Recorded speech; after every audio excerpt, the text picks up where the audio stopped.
When Thanos was exiled from Titan, he became a slave upon a ship that found his exiled craft.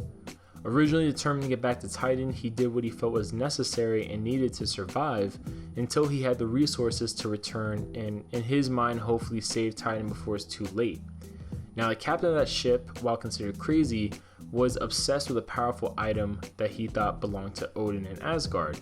And hearing about this, after Thanos took control of the ship, he went to an Asgardian post in Alfheim, hoping to learn more about it. And upon invading that post, he tortured a guard named Valthalaus, which I'm pretty sure I butchered that name, so my apologies. And this Asgardian told him about the Aether and the Infinity Stone, aka the Reality Stone. Although the way he told the story to Thanos made Thanos believe that there was only one Infinity Stone at the time, which was this Aether. However, decades later, once he has control of the Chitauri army, amongst other things, and he has the Other as a part of his council, he learns about the Infinity Stones again.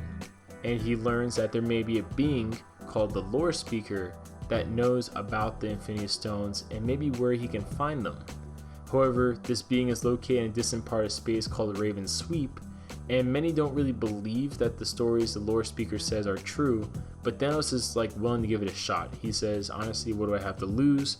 The things I'm doing right now are taking too long. I need another means to basically act as a catalyst to spread this more quicker, make it more efficient what I'm trying to do in eliminating half of all life in the universe.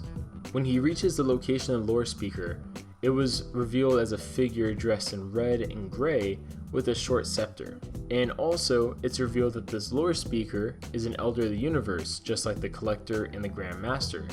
And with the ability of cosmic awareness, he's able to know basically anything around him within a certain distance, which is how he knew exactly when Thanos was going to arrive.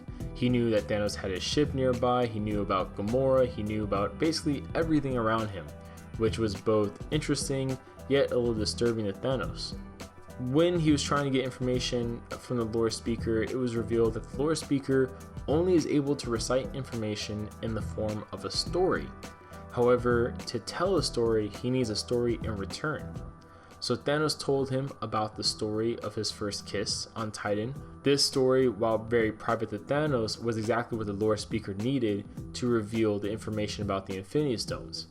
And when the Lore Speaker started talking about the Infinity Stones, he revealed to Thanos that Thanos was wrong. There's not one Infinity Stone, there are multiple Infinity Stones, representing different aspects of what constitutes as the world and the universe. Only certain beings can wield Infinity Stones, and the Lore Speaker starts talking about kind of how the Infinity Stones were made and what that was like. And pretty much he says that the Celestials were the first beings born of this universe, being able to wield the Infinity Stones. However, they didn't make the Infinity Stones. The Infinity Stones themselves were forged by abstract entities, as remnants from the previous universe. The Lore Speaker tells Thanos that the Infinity Stones are hidden and not usually used because they're so dangerous, but also because they're watched by the Celestials and even beings the Celestials fear. Now, it's not really kind of expanded upon if this is the abstract entities or something else out there. It's just simply beings that the Celestials fear. Now, the Lore Speaker also reveals that his scepter isn't just a walking stick, it's not just a small scepter, it's not just any other thing, it's actually the Mind Stone, hence how he has cosmic awareness. And at this point, the Lore Speaker, who's kind of crazy, tries taking control of Thanos' mind with an actual end goal of transferring his consciousness into Thanos' body. However, before he can do this, Thanos is saved by Gamora and Nebula, and obviously Thanos takes the staff, destroys the planet the Lore Speaker was on. As we saw in Avengers, ends up giving the staff to Loki, and the rest is history. So comment below your guys' thoughts. What do you guys think about this? I think it's kind of interesting, but I was kind of hoping for more about the history of the Infinity Stones, at least the Celestials.